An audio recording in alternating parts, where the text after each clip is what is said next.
ಆತ್ಮೀಯ ವೀಕ್ಷಕರೇ ನಮಸ್ಕಾರ. ನಾನು ದೇವರಾಜ್ ರೆಡ್ಡಿ. ಒಂದು ಇಂಟ್ರೆಸ್ಟಿಂಗ್ ವಿಷಯದ ಬಗ್ಗೆ ನಾನು ಮಾತಾಡಬೇಕಂತ ಇದ್ದೇನೆ. ಇಂಟ್ರೆಸ್ಟಿಂಗ್ ವಿಷಯ ಏನಂತಂದರೆ, ನಾವೆಲ್ಲ ಬೋರ್ಗಳನ್ನ ಮಾಡ್ತೀವಿ, ನೀರು ಬರುತ್ತೆ, ಸಮೃದ್ಧಿ ನೀರು ಬರ್ತದೆ, ಖುಷಿ ಆಗ್ತೀವಿ. ಆದರೆ ನೀರಿನ ಗುಣಮಟ್ಟ, ನಮಗೆ ಕೃಷಿ ಮಾಡಬೇಕಾದ್ರೆ ನೀರಿನ ಗುಣಮಟ್ಟದ ನೀರು ಬೇಕು. ಗುಣಮಟ್ಟದ ನೀರು ಸಿಗದೆ ಹೋದರೆ ಖಂಡಿತ ನಾವು ಕೃಷಿಯಲ್ಲಿ ಭಾಳಷ್ಟು ಹಿನ್ನಡೆಯನ್ನು ಸಾಧಿಸಲಿಕ್ಕಾಗುತ್ತೆ. ಇಂಥ ಸಂದರ್ಭದಲ್ಲಿ ಗುಣಮಟ್ಟದ ನೀರು ಯಾವ ಥರ ಇರಬೇಕು ಅನ್ನೋದ್ರ ಬಗ್ಗೆ ನಾನು ಕೆಲವೊಂದು ಕ್ಲೂಸ್ ಕೊಡ್ತೀನಿ. ಕೆಲವೊಂದು ನೀರಿನಿಂದ ನಮಗೆ ಕೃಷಿಯಲ್ಲಿ ಭಾಳ ಕಷ್ಟ ಕೂಡ ಆಗುತ್ತೆ. ಇವತ್ತು ಈ ಒಂದು ಜಾಗದಲ್ಲಿ ಒಂದು ಬೋರ್ವೆಲ್ ಮಾಡ್ತಾಯಿದ್ದೇನೆ. ಬೋರ್ವೆಲ್ ಬಗ್ಗೆ ಸ್ಟೋರಿ ಮಾಡ್ತಾಯಿದ್ದೇನೆ. ಈ ಬೋರ್ವೆಲ್ ನೀರಿನ ಗುಣಮಟ್ಟ ಎಷ್ಟು ಇದೆ ಅನ್ನೋದ್ರ ಬಗ್ಗೆ ಸಣ್ಣ ನಿಮಗೊಂದು ಫಿಸಿಕಲ್ ಅಪಿಯರೆನ್ಸ್, ಭೌತಿಕವಾಗಿ ಆ ಕಲರು, ಬಣ್ಣ ನೋಡಿದ್ರೆ ನಿಮಗೊಂದು ಕ್ಲೂ ಸಿಗುತ್ತೆ ಯಾವ ಥರ ಇದೆ ಅನ್ನಲಿಕ್ಕೋಸ್ಕರ ಈ ವಿಡಿಯೋ ನಿಮಗೆ ನಾನು ಹೇಳ್ತಾ ಇದ್ದೀನಿ. ಇದೊಂದು ಕೊಳವೆಯ ಬಾವಿ. ಬೋರ್ವೆಲ್ 500ಗೆ ಎಷ್ಟು ಆಳ ಇದೆ, 3 ಇಂಚಿನಷ್ಟು ನೀರು ಬಂದಿದೆ, ಸಮೃದ್ಧ ನೀರು ಬಂದಿದೆ. ಇದೆಲ್ಲ ತೋಟ ಕಾಣಿಸ್ತಿದೆಯಲ್ಲ, ಬೇರೆ ಬೇರೆ ಥರದ ಹಣ್ಣಿನ ಗಿಡಗಳು ಇದೆಲ್ಲ ನೋಡ್ತಾ ಹೋಗ್ತಾಯಿದ್ದಾರೆ. ಪಪ್ಪಾಯಿ, ನೇರಳೆ, ಅಡಿಕೆ, ಎಲ್ಲ ಫುಡ್ ಫಾರೆಸ್ಟ್ ಎಲ್ಲವನ್ನು ನೀವು ನೋಡ್ತಾ ಇದ್ದಾರೆ. ಇಷ್ಟೆಲ್ಲ ಇದೆ. ಅವರು ಸಮೃದ್ಧಿ ನೀರಿದೆ ಬೋರಲ್ಲಿ, 5 ಇಂಚು 3 ಇಂಚ್ ನೀರಿದೆ. ಆದರೆ ನನ್ನ ಕ್ವಶನ್ ಏನಂತಂದರೆ, 5 ಇಂಚ್ ನೀರಿರ್ತಕ್ಕಂಥ ಒಂದು ಬೋರ್ವೆಲ್ ಹತ್ರ ಒಂದು ಸ್ಟೋರಿ ಮಾಡ್ತಾ ಇದ್ದೀವಿ. 5 ಇಂಚ್ ನೀರಿರ್ತಕ್ಕಂಥ ಬೋರ್ವೆಲ್ಲು ನೀರಿನ ಗುಣಮಟ್ಟ ಎಷ್ಟು ಚೆನ್ನಾಗಿದೆ ಅನ್ನೋದ್ರ ಬಗ್ಗೆ ಇಂಪಾರ್ಟೆಂಟ್. ನೋಡಿ, ಇದು borewell, casing pipe, motor pump on ಆಗ್ತಾಯಿದೆ. ಇದು PVC ಡೆಲಿವರಿ ಪೈಪು. ಇದೊಂದು ಫಿಲ್ಟರ್. ಇದು PVC ಪೈಪಿನ ಬಣ್ಣ ಕಾಣಿಸ್ತಿದೆ. ಫಿಲ್ಟರ್ನ ನಿಮಗೆ ಬಣ್ಣ ನೀವು ಗಮನಿಸ್ತಾ ಇದ್ದೀರಾ. ಸ್ಯಾಂಡ್ ಫಿಲ್ಟರ್ನ ಬಣ್ಣ ಕಾಣಿಸ್ತಿದೆ. ಪೈಪ್ಲೈನ್ ವಾಲ್ಗಳ ಬಣ್ಣ ಕಾಣಿಸ್ತಾಯಿದೆ. ಈ ಒಂದು ಫಿಲ್ಟ್ರಲ್ಲಿ ಬಂದಿರತಕ್ಕಂಥ ಫಿಲ್ಟರ್ ಕಪ್ಪು ಬಣ್ಣದ ಒಂದು ಫಿಲ್ಟರ್ನ ಡಿಸೈನ್ ಮಾಡಿದಾರಲ್ಲ, ಕಾಣಿಸ್ತಾ ಇದ್ದ ಬ್ಲ್ಯಾಕ್ ಕಲರ್. ಆದರೆ ಬ್ಲ್ಯಾಕ್ ಕಲರ್ ಫಿಲ್ಟ್ರು ವೈಟ್ ಆಗಿಬಿಟ್ಟಿದೆ. ಬ್ಲ್ಯಾಕ್ ಕಲರ್ ಇರ್ತಕ್ಕಂಥ ಫಿಲ್ಟರು ಬಿಳಿ ಬಣ್ಣ ಆಗಿದೆ.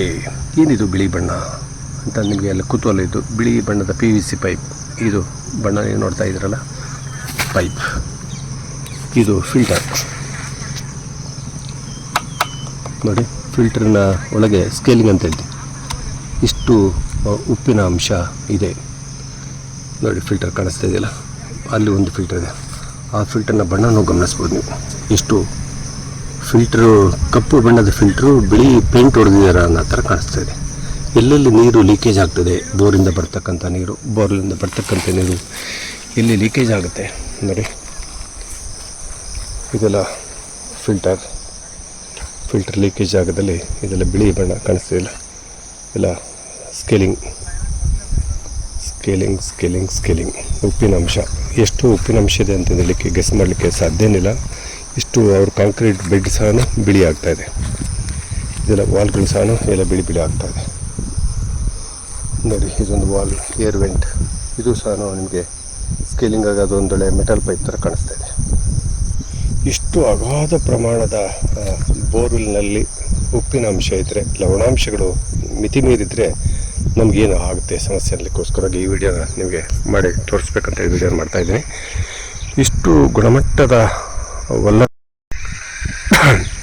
ನಾವು ಗುಣಮಟ್ಟ ಕಡಿಮೆ ಇರತಕ್ಕಂಥ ನೀರನ್ನು ನಾವು ಬಳಕೆ ಮಾಡಿದ್ರೆ ತುಂಬ ಚಾಲೆಂಜಸ್ನ ಫೇಸ್ ಮಾಡಬೇಕಾಗ್ತದೆ. ಈ ಜಾಗದಲ್ಲಿ ನಾನೇನು ವಿಡಿಯೋ ಮಾಡಲಿಕ್ಕೆ ಮಾಡ್ತಾಯಿದ್ನಲ್ಲ, ಈ ಬೋರ್ವೆಲ್ನಲ್ಲಿ ಕ್ಯಾಲ್ಶಿಯಂ, ಮೆಗ್ನೀಷಿಯಂ, ಐರನ್, ಫ್ಲೋರೈಡ್ ನೋಡಿ ಕೈ ಸಾನು ಬಿಳಿಯಾಗಿದೆ. ಎಲ್ಲಿ ನಾವು ಮುಟ್ಟಿದ್ರೆ ಸಾಕು ಬಿಳಿ ಆಗ್ತಾಯಿದೆ. ಇಷ್ಟು ಹಾರ್ಡ್ನೆಸ್ ಇರ್ತಕ್ಕಂಥ ಬೋರ್ವೆಲ್ ನೀರನ್ನ ನಾವು ಭೂಮಿಯ ಆಳದಿಂದ 300, 400, 500, 1000 ಅಡಿಗೆ ಹೋಗಿ ಅಲ್ಲಿಂದ ಪಂಪ್ ಮಾಡಿ ಹೊರಗೆ ತೆಗಿತೀವಿ. ತೆಗೆದ ತಕ್ಷಣ ನೀರು ಹೊರಗೆ ಬಂದ ತಕ್ಷಣ ಅದು ಸ್ಕೇಲಿಂಗ್ ಅನ್ನೋ ಒಂದು ಎಫೆಕ್ಟ್ ನೀವು ನೋಡ್ತಾ ಇದ್ದೀವಿ. ಫಿಸಿಕಲ್ ಅಪಿರಿಯನ್ಸ್ ಇದನ್ನು. ಇಷ್ಟು ಅಗಾಧವಾದ ಪ್ರಮಾಣದಂಥ ಈ ಫ್ಲೋರೈಡು, ನೈಟ್ರೇಟು, ಬೇರೆ ಬೇರೆ ಅಂಶಗಳು ಈ ನೀರಿನಲ್ಲಿ, ಬೋರ್ ನೀರನ್ನು ತಂದು ಫಿಲ್ಟರ್ ಮಾಡುವ ಹಂತದಲ್ಲೇ ಈ ಫಿಲ್ಟರೇ ಸ್ಕೇಲಿಂಗ್ ಆಗ್ತದೆ. ಇಂತಹ ನೀರು ಏನೇ ಫಿಲ್ಟರ್ ಮಾಡಿದ್ರು ಆ ಫಿಲ್ಟರ್ ಸಹ ಬ್ಲಾಕ್ ಆಗುತ್ತೆ, ಸ್ಕೇಲಿಂಗ್ ಆಗ್ತದೆ. ಡ್ರಿಪ್ಪಲ್ಲಿ ನಿಮಗೆ ನೀರು ಹೋಗ್ಲಿಕ್ಕಾಗಲ್ಲ, ಡ್ರಿಪ್ ಪೈಪ್ಗಳು ಬ್ಲಾಕ್ ಆಗ್ತದೆ. ಇಂಥ ಸಂದರ್ಭದಲ್ಲಿ ಇಷ್ಟು ಗುಣಮಟ್ಟ ಇಲ್ಲದೆ ಇರತಕ್ಕಂಥ ನೀರನ್ನ ಕೃಷಿಗೆ ಬಳಸಿದರೆ ಇದರ ಇಂಪ್ಯಾಕ್ಟ್ ಏನಾಗ್ತದೆ ಅಂತಂದರೆ, ಸೀದಾ ನೀರು ಡ್ರಿಪ್ ಪೈಪ್ಗಳ ಮುಖಾಂತರ ಹೋಗಿ ಗಿಡಕ್ಕೆ ಹೋಗುತ್ತೆ. ಗಿಡಕ್ಕೆ ಹೋದಾಗ ಗಿಡಗಳ ಹತ್ರ ಎಲ್ಲ ಬ್ಲಾಕ್ ಆಗುತ್ತದೆ. ಅಲ್ಲಿ ಬಿಳಿ ಆಗುತ್ತೆ. ಕಪ್ಪು ಭೂಮಿ ಬಿಳಿ ಆಗ್ತಾ ಹೋಗುತ್ತೆ, ಇಟ್ಟಿಗೆ ಥರ ಆಗುತ್ತೆ. ಇಂಥ ಒಂದು ನೀರನ್ನು ನಾವು ಕೃಷಿ ಭೂಮಿಗೆ ತೋಟಗಾರಿಕೆ ಮಾಡುವಾಗ, ಬೇರೆ ಬೆಳೆಗಳಿಗೆ ಹಾಯಿಸುವಾಗ ಭೂಮಿನೇ ನಾವು ವಿಷ ಮಾಡ್ತಕ್ಕಂಥ ಸಂದರ್ಭ ಬರ್ತದೆ. ಅಂದರೆ ಮಣ್ಣು ಇಟ್ಟಿಗೆ ಆಗುತ್ತೆ ಅಂತ ಹೇಳ್ಬೋದು. ಇಷ್ಟು ಇಂಥ ನೀರನ್ನು ನಾವು ತೆಗೆದು ಕೃಷಿ ಮಾಡುವಂಥ ವ್ಯವಸ್ಥೆಯಿಂದ ಭೂಮಿನೇ ಕೆಡಿಸ್ಕೊಂತ ಹೋಗ್ತೀವಿ.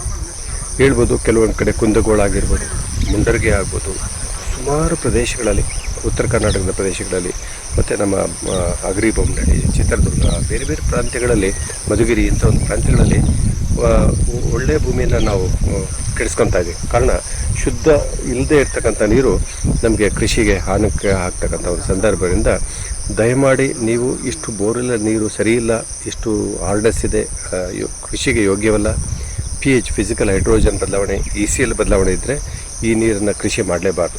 ಹಾಗಾಗಿ ನಿಮ್ಮ ಬೋರ್ವೆಲ್ ನೀರನ್ನ ಪರೀಕ್ಷೆಯನ್ನು ರಿಪೀಟಾಗಿ ಮಾಡ್ಕೊಳ್ಳಿ. ಮಳೆಗಾಲದಲ್ಲಿ ಮಾಡಿಸಿ, ಬೇಸಿಗೆಯಲ್ಲಿ ಮಾಡಿಸಿ, 2-3 ಸಾರಿ ಪರೀಕ್ಷೆ ಮಾಡೋದು ತಪ್ಪಿಲ್ಲ. ಪರೀಕ್ಷೆ ಆದಮೇಲೆ ನೀರಿನ ಗುಣಮಟ್ಟ ಸರಿ ಇಲ್ಲ ಅಂತಂದರೆ ನಿಮ್ಮ ಬೋರ್ವೆಲ್ ನೀರನ್ನ ಬಳಕೆನೇ ಕೈಬಿಟ್ಟು ನಿಮ್ಮ ಕೃಷಿ ಭೂಮಿಯಲ್ಲಿ ಹರಿದು ಹೋಗುವಂಥ ನೀರನ್ನ ಸಂಗ್ರಹಿಸಿ ಮಳೆ ನೀರಿನೊಳಗೆ ನಾವು ಕೃಷಿ ಮಾಡುವಂಥ ಪ್ರಯತ್ನ ಮಾಡಿದ್ರೆ ಖಂಡಿತ ಅದು ಪೂರಕವಾದಂಥ ಕೆಲಸ. ಎಷ್ಟೊಂದು ಕಡೆ ಹೇಳ್ತಾರೆ, ಸರ್ ಅಡಿಕೆ ತುಂಬ ನಾನು ನೀರು ಕೊಡ್ತಾಯಿದ್ದೀನಿ ಆದರೂ ಹಳ್ಳು ಉದುರ್ತಾ ಇದೆ. ಕೆಲವರು ಹೇಳ್ತಾರೆ, ಸರ್ ನನಗೆ ಒಳ್ಳೆ ಹಣ್ಣಿನ ಗಿಡಗಳು ಬಂದಿದೆ, ಸೈಜ್ ಬರ್ತಾ ಇಲ್ಲ, ಹೂವು ಉದುರ್ತಾ ಇದೆ, ಮತ್ತು ಬೇಗ ಹಾಳಾಗ್ತಾ ಇದೆ. ಇದಕ್ಕೆಲ್ಲ ಕಾರಣ ನಮ್ಮ ನೀರು. ಹಾಗಾಗಿ ನಾವು ಕುಡಿಯಲು ಶುದ್ಧವಾದ ನೀರು ಕೇಳ್ತೀವಿ. ಹಾಗಾಗಿ ಗಿಡಮರಗಳು ಶುದ್ಧವಾದ ನೀರು ಬೇಕು ಅಂತಂದರೆ ನೀರಿನ ಗುಣಮಟ್ಟಕ್ಕೆ ಒತ್ತು ಕೊಡಿ. ಮತ್ತು ಇನ್ನೂ ಒಂದು ಹಂತಕ್ಕೆ ಮುಂದೆ ಹೋಗಿ ನಮ್ಮ ಬೋರ್ವೆಲ್ ನೀರನ್ನು ಸಿಹಿ ಮಾಡ್ಕೊಬೋದು. ನಮ್ಮ ಗಡಸು ನೀರು ತುಂಬ ಇದೆ, ಬೋರ್ ನೀರನ್ನೇ ಬಳಕೆ ಮಾಡಬೇಡಿ ಅಂತ ಹೇಳಿದ್ರೆ ಎಲ್ಲ ಕಡೆಗಾಗಲ್ಲ. ನಿಮ್ಮ ಬೋರ್ವೆಲ್ ಸುತ್ತಲೂ ಇಂಗುಗುಂಡಿ ಮಾಡಿ ನಿಮ್ಮ ಕೃಷಿ ಭೂಮಿಯಲ್ಲಿ ಹರಿದು ಬರುವಂಥ ನೀರು ತೊಗೊಂಡೋಗಿ ಬೋರ್ವೆಲ್ ನೀರು ಇಂಗಿಸುವಂಥ ಕೆಲಸ ಮಾಡಿದ್ರೆ ಈ ನೀರನ್ನು ಸಿಹಿ ನೀರು ಮಾಡ್ಕೊಬೋದು. ಅಂಥ ಒಂದು ಪ್ರಯತ್ನಗಳು ಮಾಡಿಕೊಂಡು ಗಡಸು ನೀರನ್ನ ಸಿಹಿ ನೀರು ಮಾಡ್ತಕ್ಕಂಥ ಒಂದು ವಿಧಾನಕ್ಕೆ ನೀವು ಹೋಗಿದ್ದೇ ಆದರೆ ಇದಕ್ಕೊಂದು ಶಾಶ್ವತ ಪರಿಹಾರ. ಹಾಗಾಗಿ 1-2 ವರ್ಷದಲ್ಲಿ ನಮ್ಮ ಬೋರ್ವೆಲ್ ನೀರು ಇಷ್ಟು ಬಿಳಿಯಾಗಿ ಭೂಮಿನೇ ಹಾಳಾಗುತ್ತೆ ಅಂದರೆ ಸಾಧ್ಯವಾದಷ್ಟು ಸಿಹಿ ನೀರಿನ ಬಳಕೆಗೆ ಒತ್ತು ಕೊಟ್ಟರೆ ನಮ್ಮ ಕೃಷಿಯಲ್ಲಿ ಹೆಚ್ಚಿನ ಉತ್ಪನ್ನಗಳನ್ನ ಪಡಿಬೋದು ಅನ್ನೋ ಒಂದು ಉದ್ದೇಶದಿಂದ ನೀರಿನ ಗುಣಮಟ್ಟದ ಬಗ್ಗೆ ಈ ಒಂದು ವಿಡಿಯೋವನ್ನು ನಾನು ಮಾಡಿದ್ದೀನಿ. ಆತ್ಮೀಯರೇ, ಇಷ್ಟು ಮಾಹಿತಿಯನ್ನು ಹಂಚ್ಕೊಂಡಿದ್ದೀನಿ. ನಮ್ಮ ಯೂಟ್ಯೂಬ್ ವಿಡಿಯೋಗಳನ್ನ ಲೈಕ್ ಮಾಡೋದು, ಶೇರ್ ಮಾಡೋದನ್ನ, ಸಬ್ಸ್ಕ್ರೈಬ್ ಮಾಡೋದು ದಯಮಾಡಿ ಮರಿಬೇಡಿ. ನಮಸ್ಕಾರ.